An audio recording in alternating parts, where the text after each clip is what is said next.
why we want servlets and JSP. So what is the need for servlets? Why servlets and JSP came into picture? If you if you want to develop an application with core Java alone, we will go with swings, Java swings, which includes JFrame and JButton, like this. If I have one sample, I will show the BMI calculator, which is a standalone Java application. Okay, like I double clicked on this jar file, it will be like a exe file. It's opening, and here we got one application. So I'll give some enter height and weight, and if I click on that, it is going to give some weight. Okay, that is fine. So if this functionality, okay, this is a business function. I want this is a standalone program. It is running in my machine.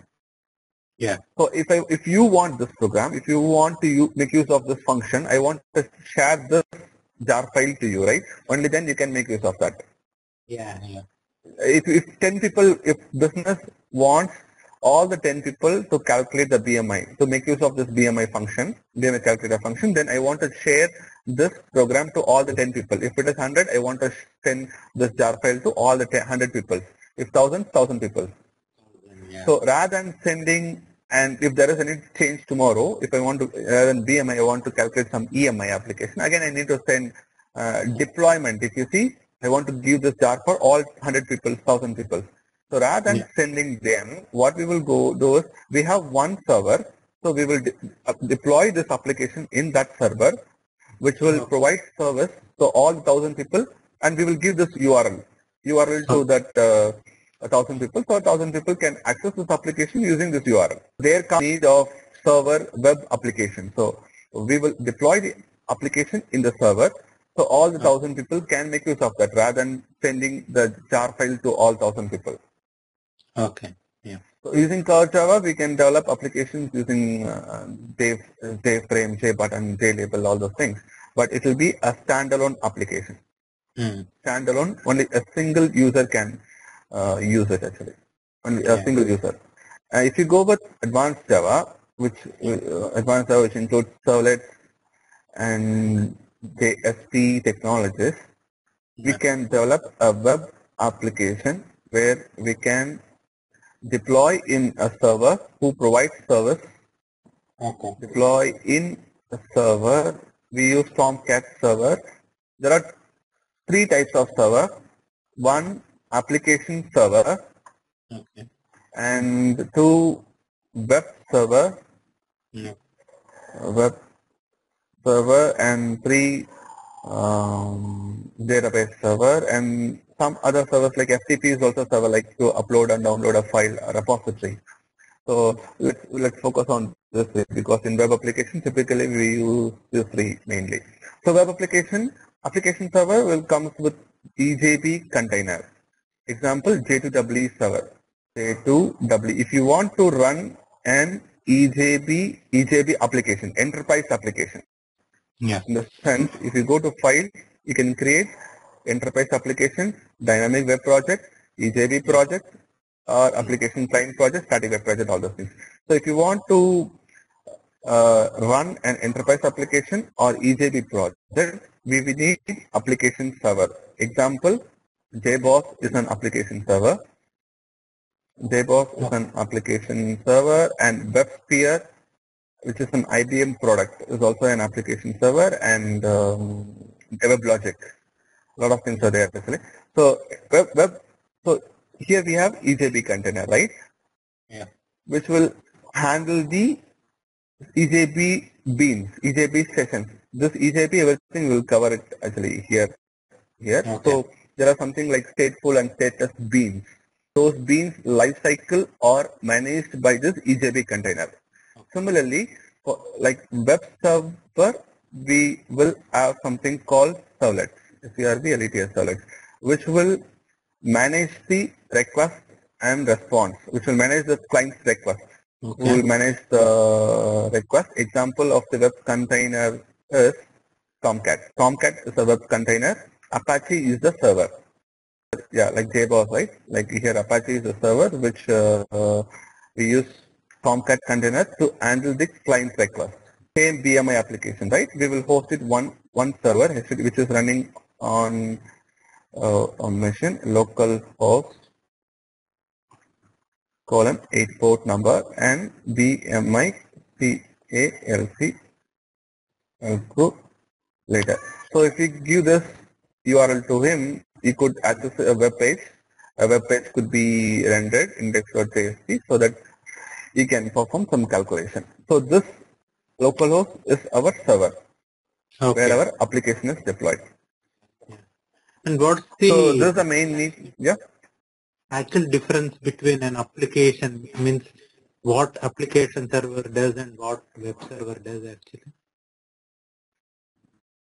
Application server does and web server does. If you want some JNDI lookup mechanisms and all, if you, let's say in JMS, right, producer, consumer, and a lot of configurations you can do actually. You can see in application server, right, you can deploy EAR files, enterprise archive files. In web server, you can deploy only WAR files, web archive files. Okay. EAR in the sense enterprise applications which contains lot of modules, more than one WAR files, WAR plus one module WAR file, one module WAR file, lot of WAR files combined to form an EAR file. Okay. Application server can support multiple distributed applications. Server, right? A web container which can support only a web application, small web application. Okay. Okay. Okay. I will try to get example, okay, exact examples or difference between also. And if you develop something, an enterprise application, right? See, you are creating one enterprise application. Okay, then you want to deploy it only in the application server, because only in application server we have EJB container which will take care of enterprise applications, enterprise beans, EJB project. You can't deploy EJB project in the web server, which is a Tomcat server, Apache Tomcat server, which contains only web container. This application server contains both web container and EJB container. Okay. Which can handle both web applications and enterprise level applications. So if we have, for example, JBoss, okay, no need for a web server, right? So it can yes, it handle JBoss? both? You can For handle example, both. JBoss. Yeah, you can handle both. Okay, okay. Okay, this is the main need for JSP and Servlet. JSP and Servlet. Let's go right now. As a web application developer, you can free yourself from the grip of deployment problem, all standalone apps, and deliver your app to anyone with a browser. So if it is a standalone app, we have a lot of deployment problems, like we want to give all the jar files to somebody, and if we have some build, if there is any modification today, you want to create again a new jar file and you want to give it to them. So if you deploy that as a WAR file in a browser or in a server, a client we can share the URL to them so they can access that. But to build a truly web app, you need a Java. Okay, you need servlets and JSP. Yeah. Okay. So if you go with plain HTML pages, right? It will today user. Okay. So in order to bring some dynamicity and interactivity, and we can do some lot of custom tailored things using JSPs and servlets actually. So now what we'll do, right? We'll just create one application. Same thing. Try to create. I will create one application. File dynamic web project. Web app. BINP. So I can share this project at the end of the class every day, so that you can import into your workspace Eclipse and you could practice actually. So let's see how application is running once we deploy it. I'll close all. So here, if you see web.xml is there, right? This is the Bible of the application. Okay. If you deploy it into the web Apache Tomcat server. So we are going to use Tomcat server. Glassface and all we will use for JBoss application. What is that? EJB and JNDI, JMS, we will use JBoss. Okay. Or Glassfish. For simple JSP servers, we will make use of this Tomcat. So once you deploy your application into Tomcat, it will search for this web.xml file. It is web.xml will be the entry point of the server. Okay, it will search for any one of this file in the web content folder. So now, no, we don't have any files, right? Let me deploy it. So we will get 404 exception. This means like we don't have any page. Okay, now this one. So I set the default browser to Firefox code is coming here, and we don't have any page. So it was searching for any one of this file. It was not there. Let us create one file. Okay, index.jsp. I will create it in my default.jsp. I will create it. JSP file, and finish. So here, tell welcome to and I'll write one couplet, JSP tag, which we will see, and one new date, java dot util dot date. So now let us deploy it and click on server. And now you could see some date, right? But even if I refresh it, the time will change. There comes dynamicity because of this servlet, because of the JSP tag. It reads the date from that and it is giving it. So, so what we will do, we will have one form here, and let me try to post a request. Let me try to post a request to one servlet. And we will end it. Okay, so we want to have one action and method. Let me default type is get type. So we will see all the things, but I will give we will see model, working model, and we will see what are different action tags and everything. So let me give let me create one table, and here we will have one PR, and here one table data.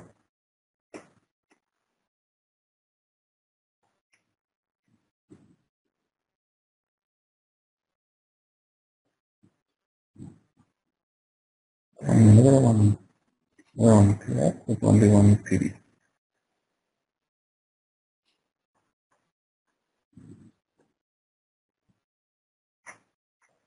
Then I will say enter your name, and here let me have input type equal to text, and name equal to user name.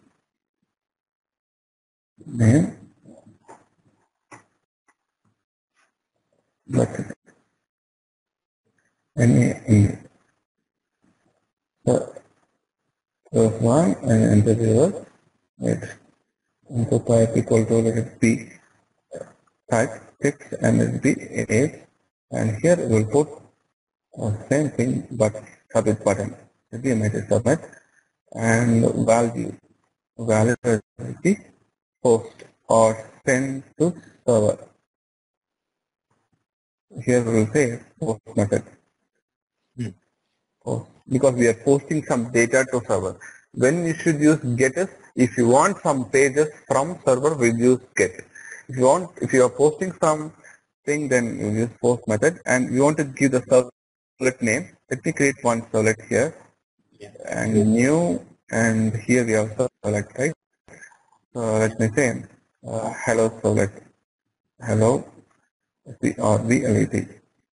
So that's the case. And here let me specify, and let me say com.front front layer. Then finish. So we got one servlet. Let me copy this servlet back to the form here, and then Again, I will go back to the servlet, and here let us remove all the unwanted codes. So we will just have this post method alone. Here, print writer is the one which will we can write it to the response actually. So we'll make use of this print writer, and from the response side, we'll get the writer object, which is in the print writer, and using this print writer, we can write to the console. You can say print. We are and say print. Print. Already we have one DSP default.jsp. What we will do, we will whatever we got from H1, and let me say request dot get parameters. Let us see something, and let us be like this. So let's be a string.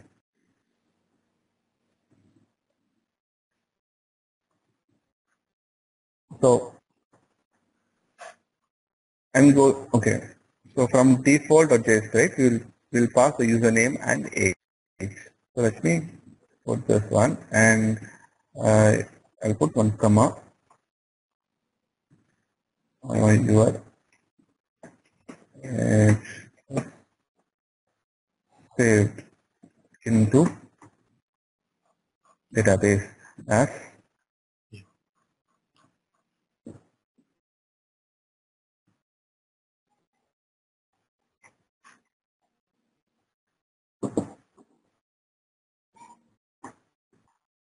so what we can do is like here that would be a DB call, a call to a service layer. Service layer, and from service layer we could call the DAO layer, persistent layer, where we will pass this username and you will pass the username and age to persistent layer, where we will persist into JDBC. In our JDBC course section, right, we will pass the username and age, and we will try to persist in our this MySQL database. Come again? Yeah. You say call to service, right? Yeah. Yes. Yeah. So okay. is this I'll like a tell service? you that. No, that is different service. Okay. Yeah. If you see a web project, right, a web application, it will have three tiers, three layers. Yeah. One front layer, front LAYR layer, and two will be the service layer, and third layer will be the persistent layer. Persistent layer. So in front layer we will have all our JSP pages or HTML or CSS, and any property files like resource bundle, any property files you could have it here, or configuration details you can set it there. In service layer we will use some frameworks like Spring to do business validations. All the business validations will be here, and persistent layer, like we will do all our DB operations. PE or ATS. So here comes so this service, right, it will act as a controller. CONTROL controller, and this front will act as a view, and this persistent will act as a model. Is it MVC layer? Yeah. Then internally it is implicitly it is MVC pattern, MVC framework. Any web application. So that tomorrow, if any business requirement comes, right, I can add the new requirement here, or I can reuse the business logic, whatever I wrote it here, so that there won't be so each and every layer will do its own functions. And DB operations, I don't want to mix the DB operations here, so I can keep everything here. And if I want to migrate from JDBC to Hibernate framework, I can happily do the changes directly here, and I can do integrate it. So from Struts, you want to migrate into Spring, you can convert all your action classes into string beans. That you can take care in this layer. Or you use JSP. Tomorrow you want to convert into JS of prime faces or rich faces and some other UI, so you can change in this layer. So everything is just segregated actually, so that you can isolate it, so that any change can be made easily, and maintenance of this code will be good actually if you have this framework, something like that. So is the JSF Yeah. replacing JSP or? No, JSF is separate framework. It is a design framework actually. JSP, JSF Java Server Faces, like it's a design actually, component design framework. Okay. That is separate. Okay. It has three flavors: JSF, rich faces, high faces, and prime faces. Okay. Internally, right? So in JSP we use expression language. Okay. Same in JSF also we use expression language. So the thing is, like, all the requests which we post to the JSF page, right? We have something called JSF servlet. So JSF has its own lifecycle everything. First servlet is going to take care. First he will receive the request, and then there is some JSF lifecycle methods. There are 6 lifecycle methods. So it will go through all the 6 lifecycle methods, and there is some different lifecycles actually. When you talk with JSF, JSF is entirely different in compared to JSP and Servlets. Okay. So okay. So let's come to this point. So we are going to pass these parameters which we want to pass in database. We will call to the service layer. Service layer will call database, and so it means what I am telling is, like, from front, right? From JSP page we will post some parameters which will go to the service layer, and in service layer we will do some business validations. I want to pass this only if the age is greater than 20. When the age is less than 20, like that. There could be some business validations, we can do it here. And once the condition is true, then we can send to the DB layer where we persist the data. Once we persist it, right, we need to send and acknowledge again back to the front layer, like database DB operation is success, and DB operation is success, something we need to show to the user actually, again to the JSP page. We can redirect the user to some other page, or we can like dispatch the response to some other page. So redirecting, and we will see that, okay, slowly. But now let me I'll say hi user, okay, and let us deploy. We got something, let me get. And